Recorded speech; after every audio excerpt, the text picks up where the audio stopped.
Bhagavad Gita, as we all know, is a holy book of the religion Hinduism. Bhagavad Gita is considered to be a conversation between Krishna and Arjuna during the Kurukshetra war.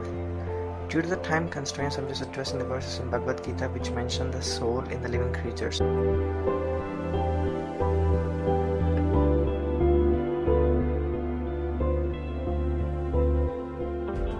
So this is what Bhagavad Gita says about the soul in the living creatures. The soul is indestructible, unbreakable, and insoluble. The soul cannot be cut into pieces by any weapon, nor it can be burned by fire, nor moistened by water, nor withered by the wind. It is indestructible and unbreakable.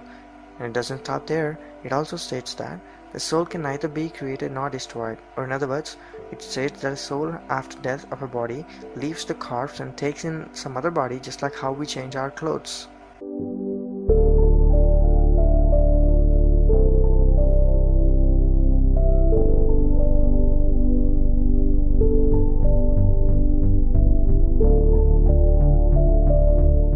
Well, I have a lot to talk about these statements now.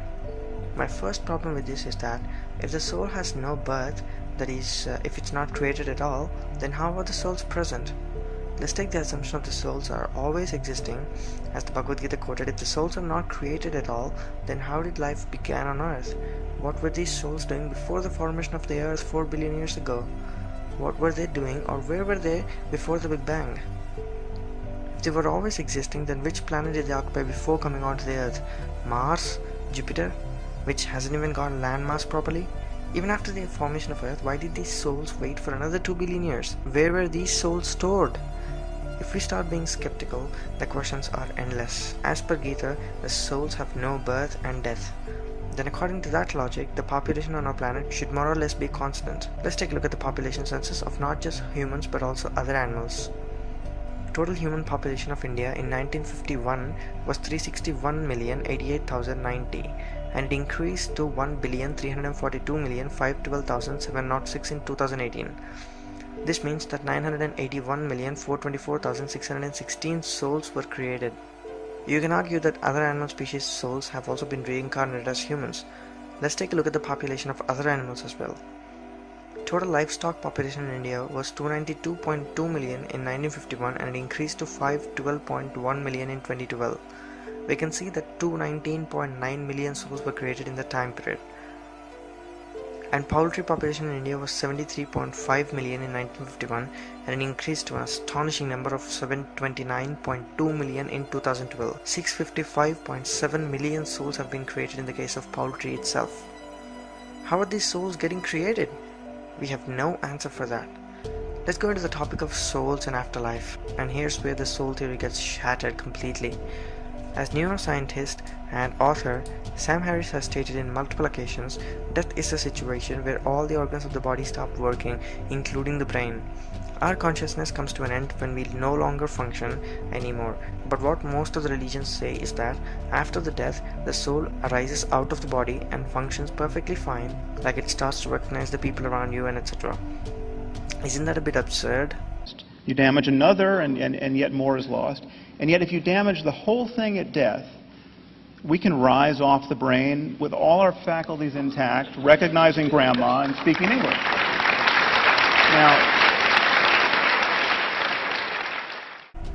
in case of the people affected with damage to visual cortex of the brain have a disability of not recognizing faces. They can't recognize who is who. In this situation, if they die and the soul is erupted out of the body, then according to the Gita, the soul should recognize everything normally as it cannot be damaged. But if it has the capability to see, why didn't it help the person to recognize everything when the person was alive? And if there is reincarnation, why do we forget every memory of our previous life? Who deletes all these memories of our previous life? I recommend everyone to watch the debate on afterlife by Christopher Hitchens, Sam Harris and others. The link is in the description. The brain is where the thinking takes place. Love and hatred reside. Sensations become perceptions. Personality is formed. Memories and beliefs are held, and where decisions are made. There is nothing left for the soul to do. Everything is done internally by the body.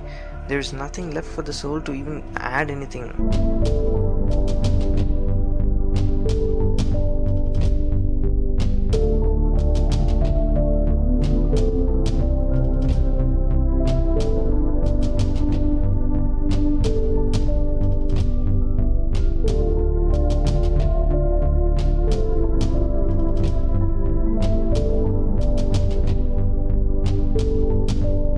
aside all the philosophical teachings of Bhagavad Gita, there are absurd things mentioned in it as well. Just as any other religion, even Hinduism and its scriptures have mistakes, and let's accept them. According to many religions, the soul exists, but as there is no logical explanation and plausible evidence for it, the existence of soul is quite impossible, and it was created by ancient people to console the family members of a dead person by assuring them that the dead person is now in a better place, like Valhalla in the case of Norse community, or heaven in the modern times. So these are my thoughts on the aspect of soul in Bhagavad Gita. Thanks for watching the video, and drop a like if you like this video, and comment down your views on this same subject.